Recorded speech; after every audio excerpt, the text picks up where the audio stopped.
All right, guys, so for your final project, you are casting directors and you are creating a parody of Lord of the Flies.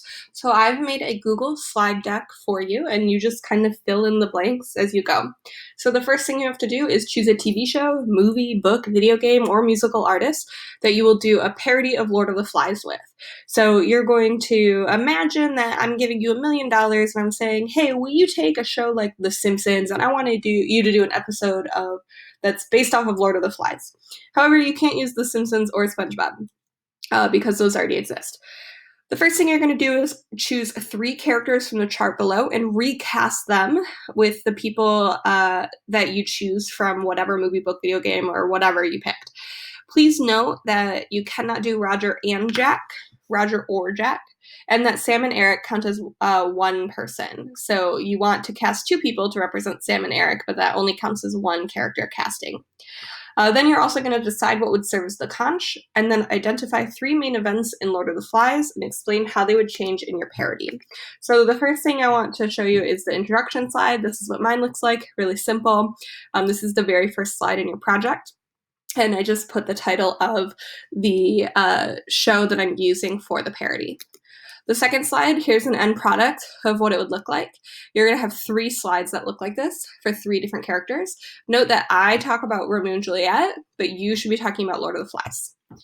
And then you have slide number 5, which is where you cast something as the conch, and slide number 6, which is where you identify 3 goals and explain how they would change.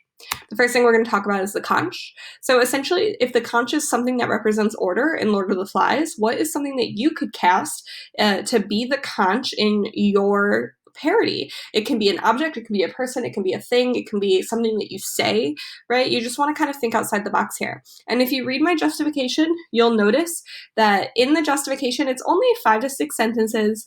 There's no quotation, it's written in third person, and all it really does is defend my answer. So if the conch represents order, how does your casting represent order? I casted the spatula because people respect it. SpongeBob values his job, and it would demand people's attention. And I write all of that in my justification. For the identify 3 events, you're just going to identify 3 big things that happen in Lord of Flies. They can be actual events or they could be the way that people act. And then you're going to explain how they change. And in these, again, you don't need a quotation. All you need is to tell me what the event is, whether or not it would or wouldn't happen, and then what would happen instead. So it's like 2 little paragraphs, no quotation necessary. And you have to do that for 3 different events. And now the most important thing is your character justification. Your character justification includes a topic sentence, a quotation, an analysis of the quotation, and a tie back to the topic sentence. So SpongeBob is the best character to play Romeo because he is overly optimistic in Romeo and Juliet. Because he is overly optimistic, period. So that's right here, topic sentence. Who will play who and why? And the why should be a personality characteristic.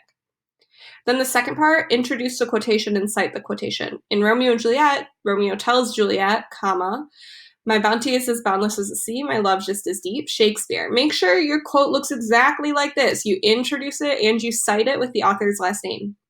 Then explain it. Romeo is trying to impress Juliet by explaining that he is worth her time and that his love for her is so great that no one else can compare. He truly believes that he'll be the perfect match for her, regardless of their family's differences. This is me explaining what the quotation means. And now I'm going to tie that explanation back to the topic sentence. This shows that he is overly optimistic, similarly to SpongeBob.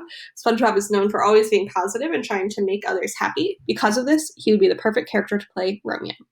So that would be how you get an A on the project. Make sure you use my example. To access my example, you just go to the green final assignment parody folder, and it's right here. Click here to see Miss Morgan's example, and you access your final here. The final is due on Sunday. Good luck.